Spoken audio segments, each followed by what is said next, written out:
Hola, ¿cómo están? Bienvenidas, bienvenidos a este Conexión Global Prime especial. Hace poco también tuvimos un especial sobre la inseguridad, la crisis de inseguridad en América Latina, y es un tema bastante relacionado con el especial de hoy que tiene que ver con los derechos humanos en el continente.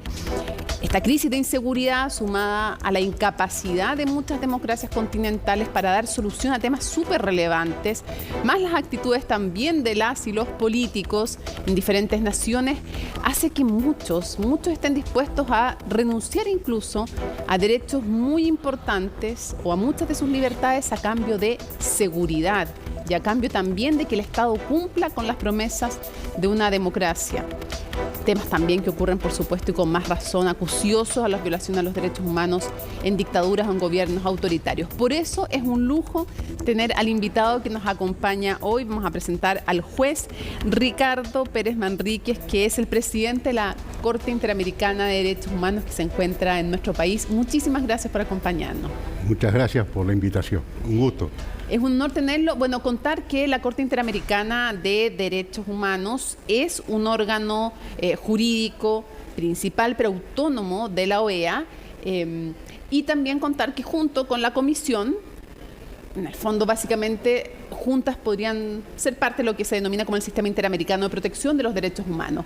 Ahora, la pregunta es, primero, porque están de visita en nuestro país, están sesionando entre los días 24 al 28, en la sesión número 157, y quiero preguntarle qué hace la Corte Interamericana de Derechos Humanos. La Corte Interamericana fue creada por la Convención Americana sobre Derechos Humanos. Es un tribunal autónomo e independiente que juzga violaciones de los estados a los derechos humanos. A esos efectos, ¿qué estados? Son aquellos estados que han ratificado la Convención Americana y han aceptado la competencia de la Corte para juzgar eventuales violaciones a los derechos humanos. También, es decir, o sea que la Corte juzga generalmente a estados. Y después la Corte dicta opiniones consultivas, que son opiniones generales sobre aspectos que tienen que ver con derechos humanos, sobre cómo deben ser aplicadas en el futuro. ¿Cómo podríamos resumir lo más importante de esta visita a nuestro país? Porque ustedes hacen sesiones, audiencias que tienen que ver con otros países también, pero también revisan el cumplimiento o no de recomendaciones y de fallos sobre la nación en la cual están, en este caso Chile. Nuestra visita consiste en las siguientes actividades. En primer lugar, el día lunes inauguramos el periodo de sesiones con un acto en la Cancillería, donde participaron el Ministro de Justicia, el Ministro de Relaciones Exteriores, presidenta del Tribunal Constitucional y presidente de la Corte Suprema. Posteriormente se hizo un seminario en la Universidad de Chile sobre la incidencia de la jurisprudencia de la Corte Interamericana en el marco del derecho interno chileno. Y después viene entonces la revisión también de los casos internacionales y nacionales. Ahora, usted decía, este es un órgano que en el fondo obliga a los países que ratifican y que están siendo parte entonces de este sistema jurídico supranacional, por decirlo de alguna manera, y están obligados a aquello. Pero antes de ir a los fallos, a cumplir con los fallos de ustedes, antes de ir a aquello, yo quisiera preguntarle, si usted tuviera que definir cuál es la principal o cuáles son las principales amenazas para los derechos humanos en América Latina, ¿cuál serían? Yo diría que los derechos humanos están sufriendo varias amenazas. Por una parte, hay un proceso de deterioro de la democracia en varios países, hay un avance de la corrupción y del crimen organizado, y esto hace que los estados de alguna forma se debiliten a los efectos de cumplir su función esencial, que es asegurar en un régimen de paz y de libertad que las personas puedan realizarse plenamente como personas en un marco de respeto a los derechos humanos. ¿Y cómo empiezan a aparecer en esa crisis de inseguridad, que es lo que mencionaba al comienzo, las amenazas para los derechos humanos? Por ejemplo, le menciono, hay muchos países que tienen que instaurar estados de excepción. Me voy a Ecuador y pienso 10 estados de excepción en 2 años, 10 estados de excepción nacionales, no locales. En El Salvador cumplió recién un año de corrido el estado de excepción. Después hablamos en Honduras, por ejemplo, parten 2 municipios y ya está en 123 de 298 municipios los estados de excepción, que parecen cada vez menos excepcionales, sino una forma habitual en la que los ciudadanos y ciudadanas se van acostumbrando a vivir?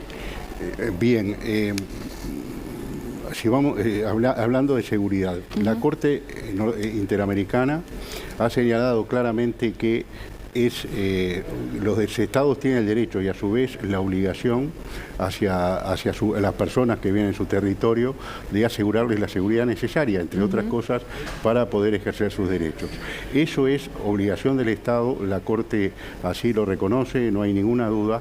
Lo que sí la Corte acota que la seguridad debe obtenerse respetando los derechos humanos de todas las personas y que una democracia, un Estado de Derecho, democrático de derecho, tiene que tener la posibilidad y tener los medios para, dentro de la regularidad, combatir la delincuencia, el crimen organizado. O sea, no nos debieran hacer los líderes elegir entre derechos humanos y seguridad, claro, debieran ir de la mano, ¿no? Claro, mire, yo el otro día hacía un razonamiento en el sentido de que a veces una estrategia, y eso lo muestra la historia, no estoy hablando de ningún gobierno en particular aquí, una estrategia es encontrar un enemigo común que infunda temor en la gente y que en función de ese temor la gente acepte restricciones a su libertad.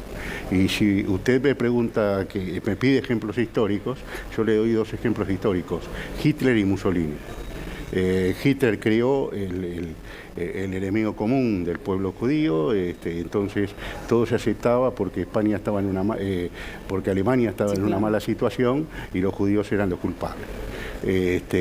Por ahí pasaron los campos de concentración, la guerra de agresión, etcétera, etcétera. Y en el caso de Mussolini, algo similar, sus camisas negras fueron organizadas de manera tal de llegar a un poder invocando al Partido Socialista Italiano. Los camisas negras en realidad eran un equipo de asalto del poder. Ahora, esos son enemigos imaginarios, inventados y creados para poder controlar, perseguir, instaurar regímenes totalitarios. Sí. Vemos en nuestra región que la inseguridad, el crimen organizado son enemigos reales. El punto es si la solución son los estados de excepción permanentes. ¿Qué riesgos hay cuando los estados de excepción pasan a ser no la excepción, sino que la norma en los países? Bueno, respecto a los estados de excepción, tienen una serie de reglas en la Convención Americana, específicamente en su artículo 27, entre otras cosas que cada vez que se decreta un estado de excepción debe ser comunicado a la OEA, a los efectos del control de esa realización, y que esos estados de excepción solamente pueden restringir determinados derechos muy específicos.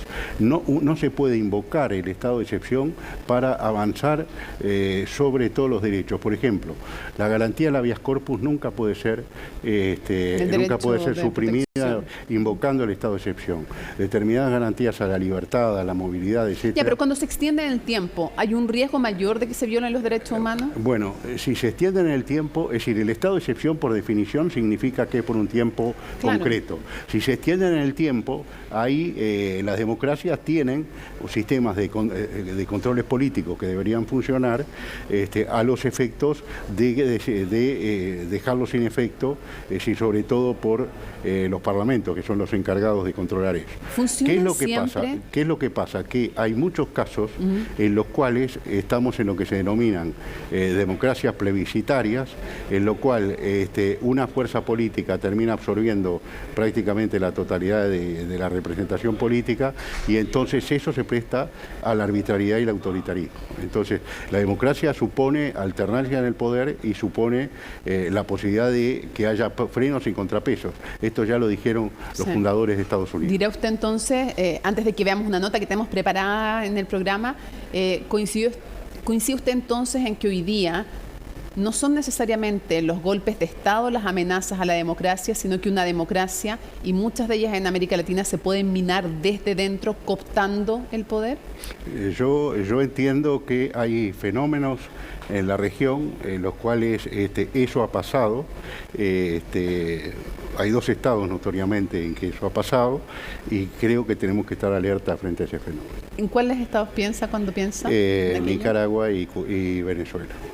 Que sugestivamente Nicaragua y Venezuela se han ido del sistema interamericano. Vamos a hacer una pausa, pero no? Solo para, no para irnos a comerciales, vamos a hacer una pausa para revisar una nota de Gabriel Palma en que hacemos un sobrevuelo sobre diferentes países y luego le vamos a seguir preguntando al presidente de la Corte Interamericana de Derechos Humanos, que tenemos en exclusiva aquí en CNN Chile, sobre varios casos y lo que está ocurriendo en diferentes realidades de nuestro continente, también en Chile.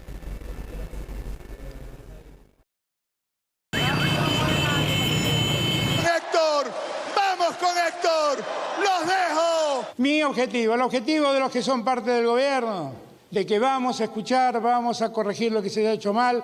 Son tiempos turbulentos, no solo por los enfrentamientos armados y tensiones diplomáticas, sino también por la cantidad de regímenes autoritarios a nivel global.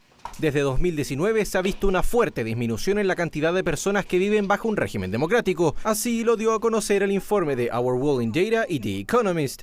Es allí donde la realidad de Latinoamérica sale a relucir, y es que parte de los problemas de esta evidente pérdida de derechos y libertades se ha plasmado en una creciente vulneración a los derechos fundamentales en los países de nuestra región, y los ejemplos son varios. Su sangre han permitido que hoy nuestro pueblo se encuentre libre. Nicaragua es un caso complejo. Su presidente, Daniel Ortega, acumula más de 21 años al mando del país, 16 de manera ininterrumpida, y es que el sandinista de 77 años se ha encargado desde las revueltas en su contra en 2018 de apartar a sus opositores políticos utilizando el encarcelamiento como un arma recurrente. Esos que están presos ahí son los hijos de los imperialistas yanquis. Se los deberían llevar para allá, para los Estados Unidos, porque esos no son nicaragüenses. Dejaron de ser nicaragüenses hace rato. Durante aquel periodo de protestas contra el régimen hace 5 años, las promesas de cambio durante las mesas de diálogo nunca se concretaron, todo mientras se oprimía a aquellos que se manifestaban. Según las agrupaciones humanitarias, más de 350 personas fueron asesinadas en la represión. Muchos de los estudiantes fuimos agredidos, muchos medios independientes, muchos periodistas fueron asaltados ante la completa pasividad de las fuerzas policiales. Algunos sí se tuvieron que ir fuera del país por 2 razones. 1, persecución. 2, intento de homicidio. En los últimos meses, el dictador estrenó una nueva arma, el exilio de más de 300 opositores. A todos ellos se les revocó también su nacionalidad nicaragüense, siendo apátridas desde ese minuto. Algunos casos incluyen a sacerdotes de la Iglesia Católica.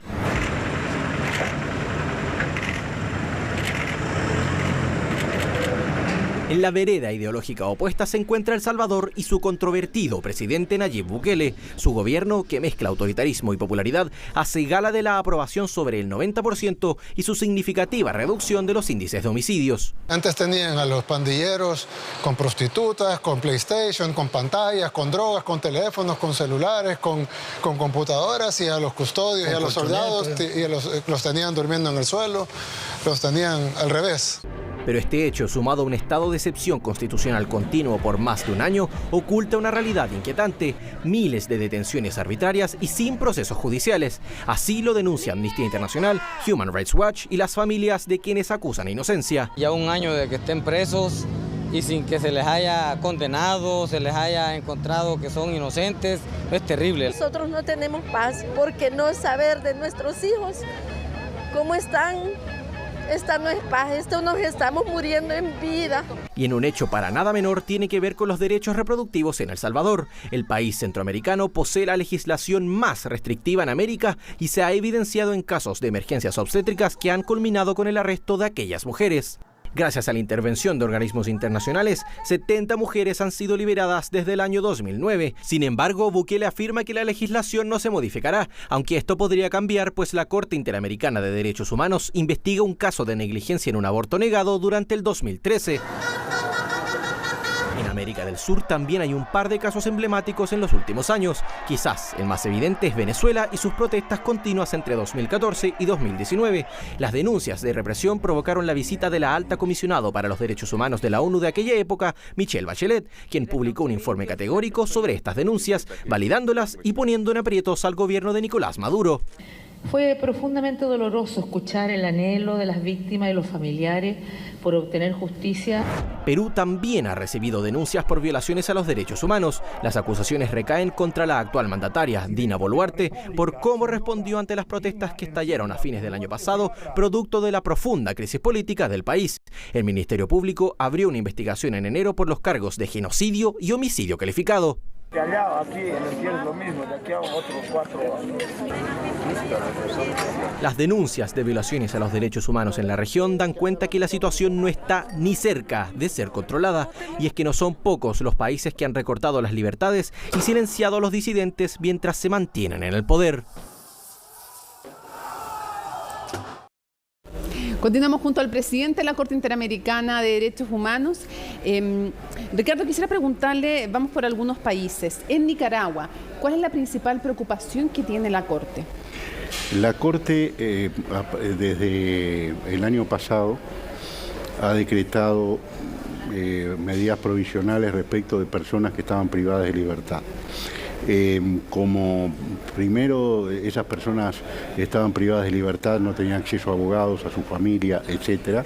Primero pedimos que se asegurara su vida e integridad personal y posteriormente y acceso a los abogados y a la familia. Ahí nos enteramos de que les habían hecho procesos y habían sido condenados por largas condenas y que estaban en situaciones deplorables. Entonces le dimos la orden a Nicaragua que dejaran libertad de esas personas.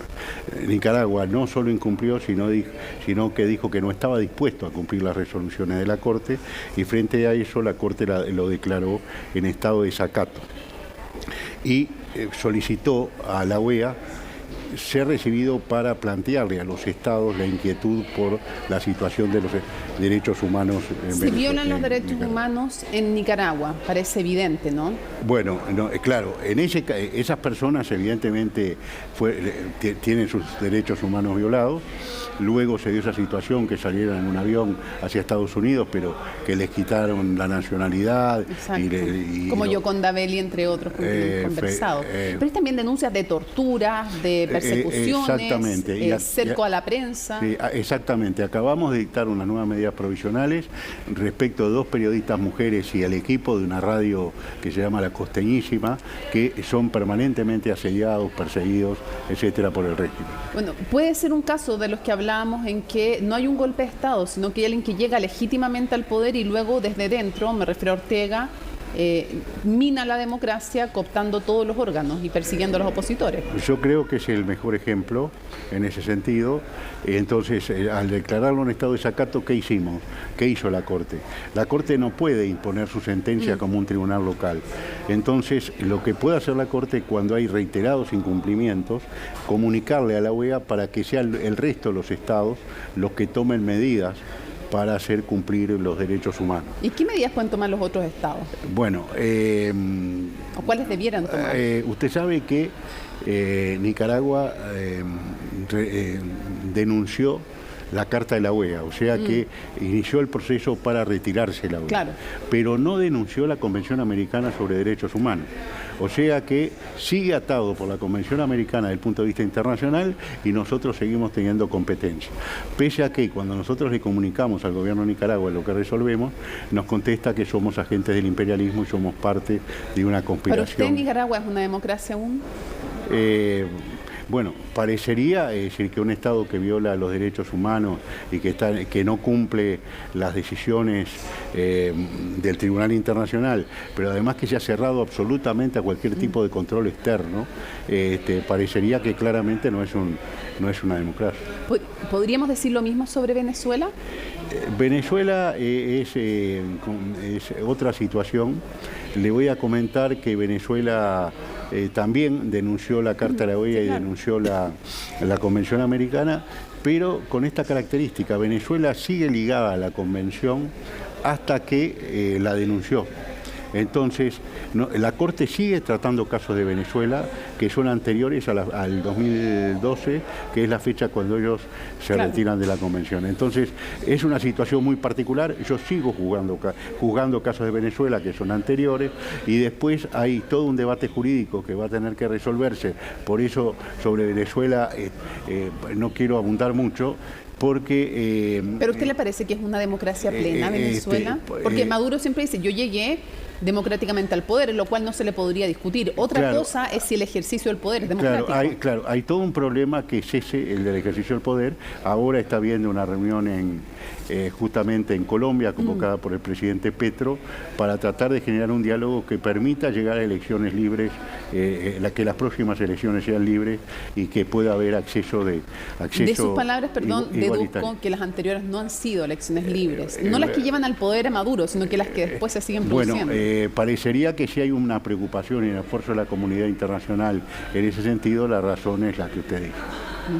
Ahora, justamente ya que usted nombra a Colombia, el nuevo presidente de Colombia, Gustavo Petro, ha dicho que sería buena idea reincorporar a Cuba y a Venezuela y que volvieran en plenitud a todos los órganos latinoamericanos. ¿Usted cree que es pertinente reincorporar? Yo me hago cargo de la calificación que voy a hacer, la hago yo. Pero a dictaduras como Venezuela o Cuba, ¿es factible, o para que usted pueda responderlo, porque no sé si usted puede calificarlas de dictadura, cuando no se cumple con las cartas democráticas? Bueno, yo le voy a contestar por la positiva.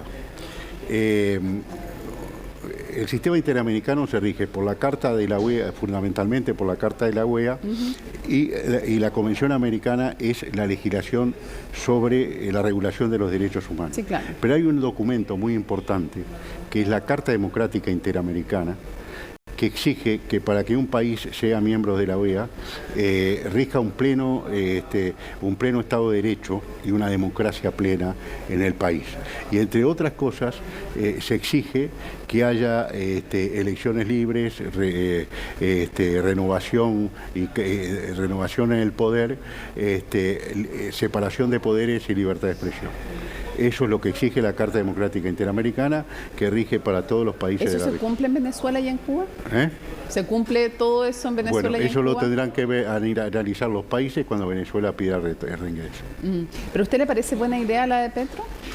Yo lo que creo que no es bueno, es decir, que no es positivo, y creo que en el mundo moderno es inaceptable que haya estados, y el ejemplo de Nicaragua reciente es evidente, que se cierren totalmente al mundo, que se conviertan en compartimentos estancos y que desconozcan absolutamente cualquier tipo de control, cualquier tipo de... Para que estén todos en un órgano, ¿es aceptable rebajar las exigencias en materia democrática? Bueno, ese es el desafío que tienen los países de la OEA, si van a aceptar a Venezuela o no.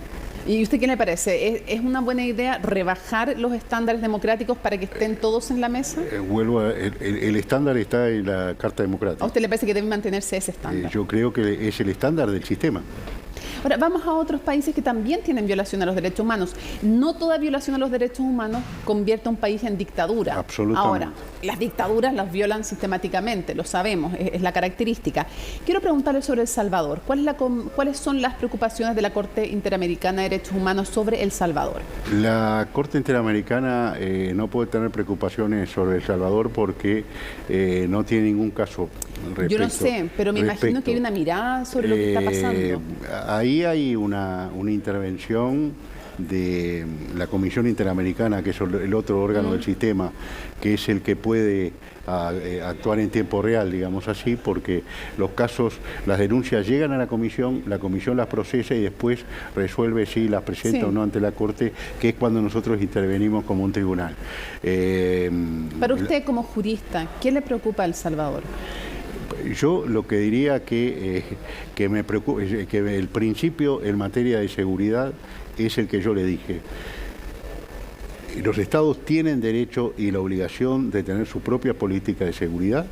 Esa política de seguridad es de libre elección de los estados, pero lo que sí la comunidad internacional tiene que mirar y controlar es que esa política de seguridad respete los derechos humanos de la ciudadanía.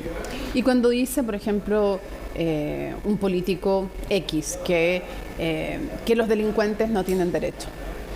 Bueno, suena bien, suena popular y es aplaudido. Sí, eso lo dicen varios políticos, no es absolutamente así, porque eso tiene patas muy cortas como la mentira. Porque los delincuentes no tienen derecho, pero mañana cuando su hijo, mi hermano alguien diga que es delincuente y no tenga derechos, ahí ellos van a sufrir en carne propia las consecuencias. Claro, lo que pasa es que no parece muy popular, aunque uno lo crea firmemente, no parece muy popular defender que todos, independiente si es un buen o mal ciudadano, si es delincuente o no es delincuente, todos tenemos derechos humanos que los estados nos tienen que respetar. No parece muy popular. Si lo medimos en términos de discursos demagógicos, indudablemente no es un discurso. Puede, en determinadas circunstancias, no ser un discurso que venda. En determinadas sociedades puede ser un discurso importante y que pueda definir elección. ¿Qué le parece en el otro sentido? ¿Qué le parece esta mega cárcel? Porque las pandillas y las maras han sido un flagelo no solo en El Salvador, y horroroso, tenían tomado el país, y una de las soluciones ha sido hacer una mega cárcel, y hay denuncias importantes de organismos internacionales respecto de la forma en que se trata a quienes han delinquido, pero también que caen muchos que no han delinquido y que al final también termina siendo utilizado políticamente para silenciar opositores. Nosotros tenemos una opinión consultiva sobre cárceles y numerosas sentencias, y hay una cosa que es muy importante. La Convención Americana, que nos rige a todos, establece cuál es la finalidad de la pena, y la finalidad de la pena es la reinserción y la resocialización. Una pena que no cumple esa finalidad es una pena que viola los derechos humanos y contraria a la Convención Americana. O sea, por ejemplo, cuando se los deja con una sola comida al día en El Salvador, o cuando no se los deja salir, o se los pone en celdas de aislamiento prolongado. Bueno, eso es decir, vuelvo a repetir, hay sentencias, no estoy hablando de un caso concreto, eso es puede llegar a ser tortura, o si no es un trato cruel, inhumano y degradante, y de hecho en muchos casos la Corte ha resuelto eso, ha significado que el tratamiento carcelario se convierte cuando no hay acceso al agua, cuando hay un tiempo muy largo en el cual no hay posibilidad de acceso al aire libre, a la salud, etcétera, etcétera, es un trato cruel, inhumano y degradante. Le digo más, nosotros como Corte hemos decretado medidas provisionales ante situaciones de ese tipo en cárceles de Brasil. Inclusive hemos decretado que había situaciones en las cuales el hacinamiento era directamente en sí mismo un trato cruel, inhumano y degradante. Vamos a volver al tema de las cárceles también cuando hablemos sobre Chile, pero quiero preguntar a nivel latinoamericano. La situación carcelaria es preocupante porque, de nuevo, normalmente la gente empatiza cuando se habla de derechos humanos respecto de ellos, de un cercano, de alguien que ven como un ciudadano o ciudadana ejemplar. Pero cuando se habla de quienes han roto el pacto más básico, que es respetar las leyes, quienes han violado, quienes han matado, la gente dice, o sea, que se pudran en la cárcel y el que tenga más mano dura gana más votos. ¿Cuál es la situación, sabiendo que lo que vamos a conversar no es popular? ¿Cuál es la situación en general en América Latina del sistema carcelario? ¿Es preocupante? Bueno, hay informes internacionales que hablan de que en la mayoría de los países hay hacinamiento porque hay una respuesta que se denomina populismo punitivo, que lleva a que cada vez haya más personas condenadas condenadas con penas privativas de libertad. Yo creo que primero una política penal debería apuntar a que los delitos leves o aquellos casos de la personalidad, la persona, el imputado tiene o la imputada tiene posibilidades de rehabilitación, hay que buscar penas alternativas a la cárcel, por una parte. Y por otra parte, cuando la persona está privada de libertad, si yo Estado no hago el esfuerzo para recuperarlo, para cumplir la finalidad de la pena, lo que estoy generando es dilatando mi problema de seguridad y aumentándolo para el momento que esas personas salgan en libertad. Es más, se está dando un fenómeno, es decir, en algunos países donde las prisiones son copadas y dominadas por bandas que aprovechan la situación de poder que generan dentro de las cárceles para aumentar sus integrantes. Y esa gente cuando sale en libertad constituyen, algún autor habla de una suerte de milicia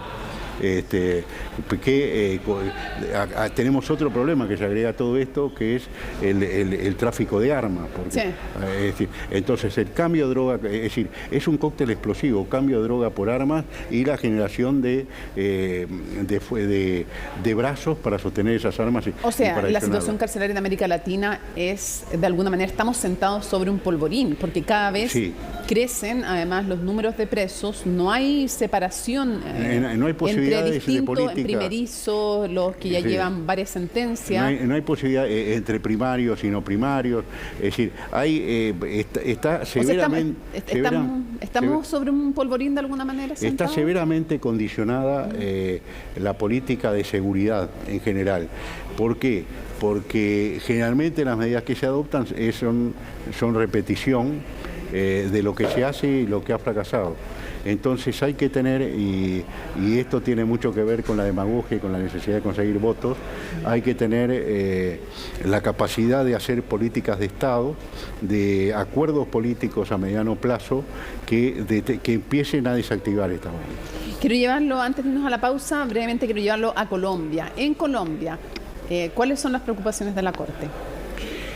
Colombia está, es decir, le comento, la Corte está realizando en Chile audiencias sobre la situación de los pueblos indígenas de Colombia. Por ejemplo, el pueblo Uguá. Hay una serie de casos que tienen que ver, con situación de pueblos indígenas, y la Corte tiene casos que ya ha fallado sobre situaciones derivadas de la violencia en Colombia, del conflicto armado. Sí, claro. Es decir, hay un caso emblemático resuelto por la Corte hace 2 años, que es el de una periodista, Ginette Bedoya Lima, que estaba investigando justamente que crimen organizado, alianza entre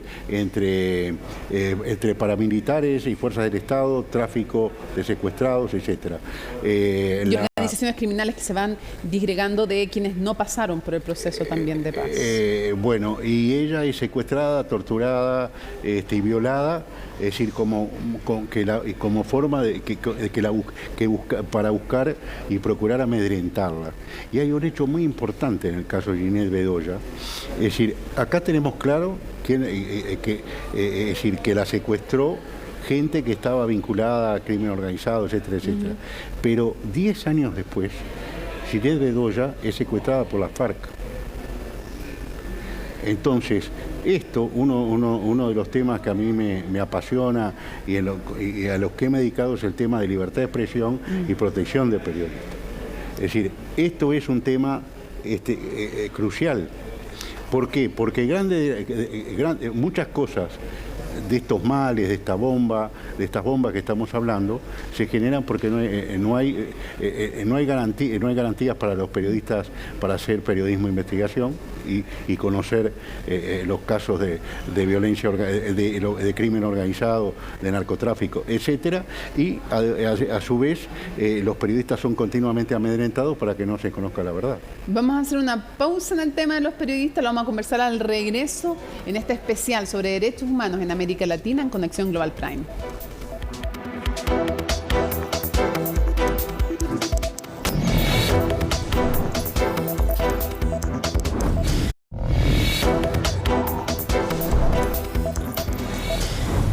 Continuamos en esta Conexión Global Prime con el especial sobre derechos humanos en América Latina junto al presidente de la Corte Interamericana de Derechos Humanos. Quisiera preguntarle sobre Chile, su impresión general sobre el estado de los derechos humanos en nuestro país. Por supuesto, la situación en Chile la seguimos con mucha atención. Es uno de los países que hace 2 o 3 años, primero con las protestas sociales, luego el cambio de gobierno, el intento fallido de una constituyente, indudablemente son factores conmocionantes y demuestran tensiones en la sociedad, de problemas que tienden a solucionarse. Cuando inauguré el periodo de sesiones de la Corte, mi discurso en la Cancillería, frente a autoridades de todos los poderes del Estado, dije que Chile había reconducido su proceso de reforma constitucional y que a mí me parecía que era muy importante que todos los problemas de Chile encontraran un punto de encuentro entre los distintos actores a través de la aprobación de un texto constitucional, pero también a través del enfrentamiento de los problemas que tiene Chile, que están en los medios claramente. ¿Cuán importante es para la fortaleza de una democracia que su constitución nazca justamente, valga la redundancia, en una democracia? De una democracia, yo creo que... Y no que venga, aunque sea muy reformada, porque ha tenido muchas reformas, sí, pero que su origen sea una dictadura. Creo que es una constitución, pero tiene un tono de ser espuria en función del origen. Entonces, lo que hay que hacer es, frente a eso, o sanear las posibilidades de origen mediante un plebiscito popular, o directamente ver si esa constitución no es satisfactoria desde el punto de vista de los derechos humanos, desde el punto de vista de la organización del Estado, porque la constitución es, por una parte, una carta de derechos humanos y por otra parte, la organización política del Estado.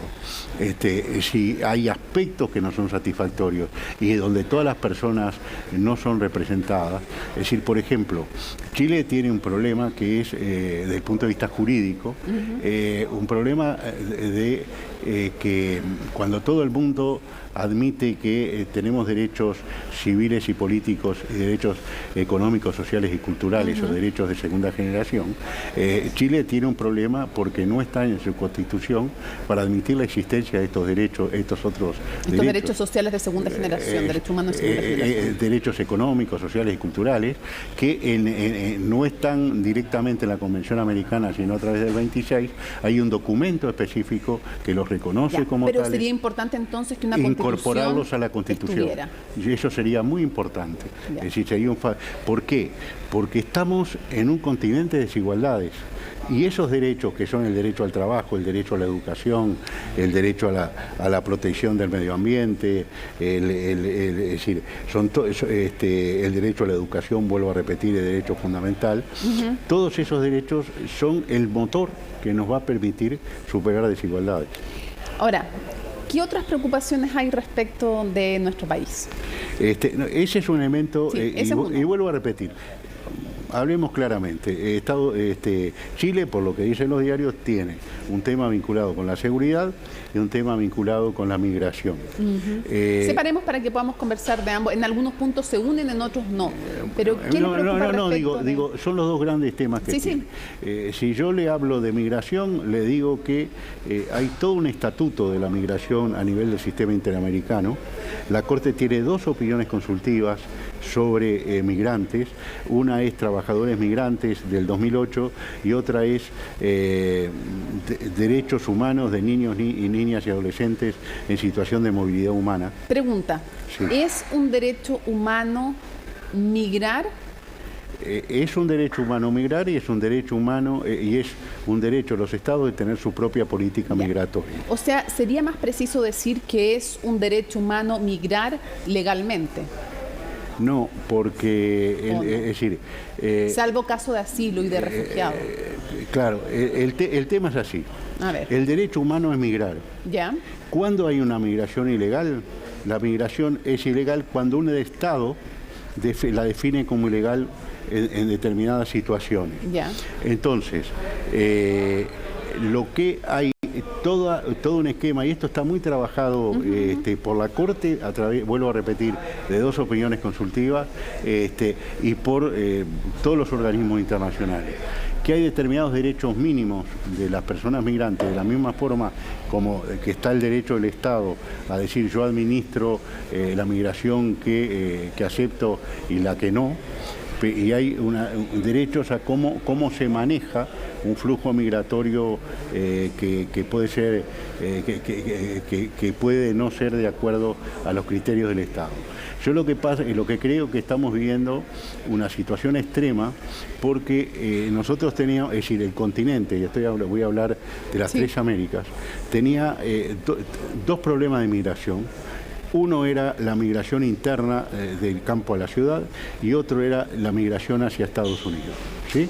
A eso se agrega un fenómeno que es la aparición de más de 6 millones de migrantes por el fenómeno político en Venezuela. Entonces, eso ha generado una situación de desborde que tiene que ser enfocado en el plano del multilateralismo y en el plano de acuerdos entre los estados. Por ejemplo, hay una migración que entra a Centroamérica por Panamá, que viene de distintos orígenes, a través de la selva del Darién. Y los estados de Centroamérica están como colocados en un casillero, uno arriba de otro, y terminan en Guatemala con la frontera de México, que es a donde se llega, claro, para ir a Estados Unidos. Bueno, hay acuerdos que llevan a que hay una suerte de corredor que para que se pasen los países de Centroamérica y que lleguen a México, pero igual esto genera una situación de taponamiento a la frontera con Estados Unidos, en fin. Ahora, pero ¿qué es lo que quiero decir? Es un problema que no puede ser resuelto por un solo país. O sea, la migración tiene que ser enfrentada regionalmente. Sí. Ahora, ¿qué es lo que le preocupa respecto de la inseguridad y los derechos humanos en Chile y las policías también? Bueno, es decir, le vuelvo a repetir, puede haber problemas muy serios de seguridad de un Estado tiene derecho a definir su política, sí, pero que esa política se defina en el plano del respeto a los derechos humanos. Eso es, no lo digo como preocupación, lo digo como el rumbo que deben tomar los países. En mi país... ¿Y en Chile hay alguna preocupación flagrante? ¿Se violan los derechos humanos en Chile a juicio de la Corte Interamericana y en qué? La Corte Interamericana no puede decir eso porque esto no tiene ningún caso de Chile sobre este tema.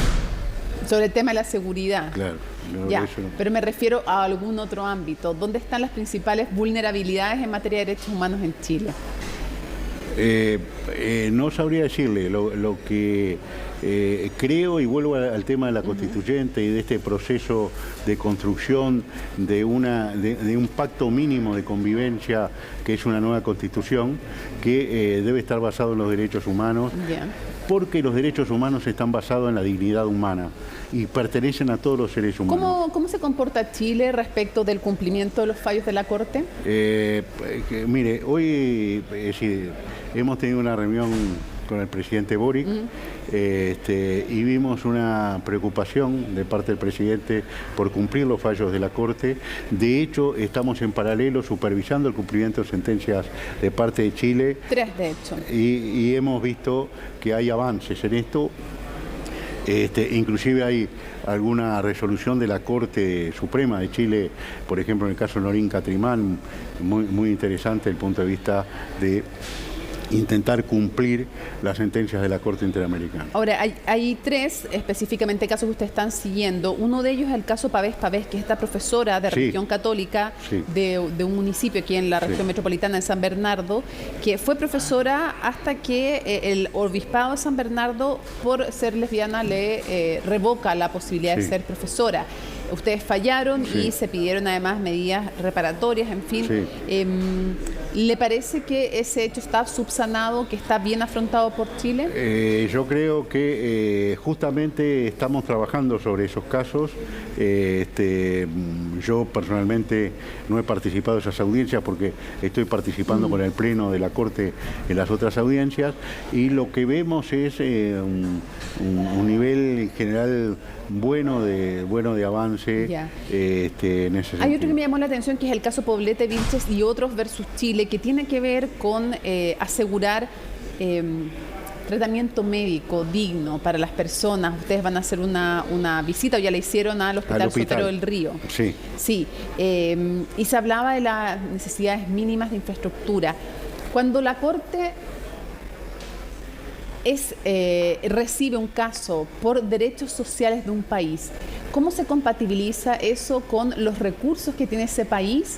Porque yo entiendo que hay derechos humanos de segunda generación, como por ejemplo la salud. Evidente, es un derecho humano, pero o la educación, y muchos podrían demandar en Chile y en otros países del continente porque no se cumple acceso a la salud y a la educación. ¿Cómo se juzga eso en la Corte versus los recursos o no que tenga un país? Y si son derechos que se cumplen progresivamente o no. Porque la verdad es que no sé qué país de América Latina no estaría incumpliendo los derechos humanos de salud o educación de parte de su población. Sí, yo entiendo. La Corte lo que ha dicho es que justamente hay un principio de condicionalidad en la aplicación de esos derechos que tiene que ver con la disponibilidad de recursos. Entonces la Corte dice que esos derechos suponen un doble plano, ¿no? Un plano de cosas que son prioritarias en el sentido de las que no se puede prescindir. En el caso Poblete Vilches se entendió que la atención había sido deficiente y que había que subsanar en el caso concreto eso, y otra cosa son las grandes políticas a largo plazo, que ese es el otro aspecto de los derechos económicos, sociales y culturales. Sí. En ese sentido, claramente la Corte atiende a situaciones puntuales y marca alineamientos para intentar evitar la no repetición de los derechos. Inclusive sobre salud tenemos un caso muy interesante, que es el caso de la niña Vera Rojas, donde hay un tema de una niña que tiene una serie de problemas muy graves de salud, que son congénitos y que tiene una suerte de internación domiciliaria, y que una institución privada le quiso retirar el servicio, y ahí la Corte dijo, bueno, aseguremos el servicio, inmediatamente eso se sustituyó, en fin, y se logró asegurar que esta niña tenga las mejores condiciones de atención. Pero fue un caso especial, ¿no? Pero cuando está en riesgo la vida, ¿qué es lo que ha dicho la Corte Suprema en Chile? Cuando está en riesgo la vida de un paciente, cuando negarle un tratamiento, por caro que sea, pone en riesgo la vida de una persona, ¿eso debiera ser considerado como una violación de un derecho humano? Yo creo que respetar los derechos sería... salvo que sea un tratamiento inalcanzable o que no haya evidencia científica de un buen no, pero cuando hay evidencia científica, cuando hay evidencia científica, parecería que la mejor forma de respetar los derechos humanos del paciente sería conceder el tratamiento. Sea sistema público o privado. Exactamente. Quisiera ir cerrando con un par de cosas porque ya se nos acaba el tiempo. Lo primero, la Corte, ¿cómo considera el tema del aborto? ¿El aborto lo considera como un derecho humano para las mujeres? ¿Considera que pueden haber restricciones o reglamentaciones a ese derecho? ¿Pueden haber causales o no? ¿Cuál es la postura de la Corte? Más allá del país del cual estemos hablando. No, lo tengo claro. Mire, la Corte... el caso más cercano Perdón que le complemente la pregunta, y se lo pregunto porque aquí en Chile, por ejemplo, vemos dos visiones. Unos que dicen aquí el aborto es un derecho humano, debiera ser considerado como un derecho humano reproductivo de las mujeres, el derecho a decidir sobre su cuerpo, y hay otros que dicen ese ser que está dentro de la futura madre, si es que va a hacerlo o no, también es una vida que hay que cautelar y también tiene derechos humanos. Y otros dicen no tiene necesariamente hasta que nazca posibilidad de ser reconocido en derechos humanos. Son posturas que se contraponen sobre temas muy sensibles. Absolutamente. La Corte en realidad no ha tratado ningún caso directamente de aborto.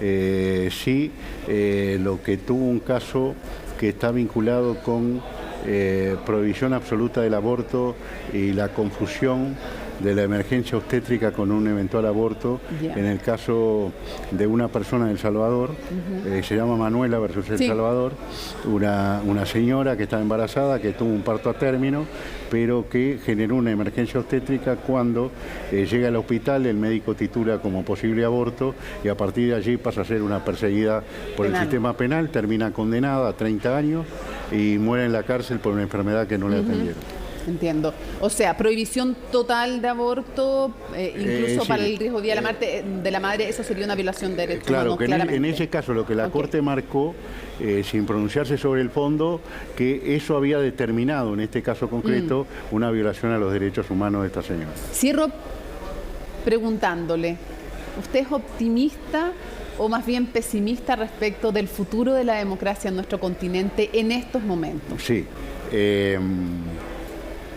Estoy preocupado y creo que todos tenemos la obligación de estar preocupados y de hacer lo necesario, lo que esté a nuestro alcance.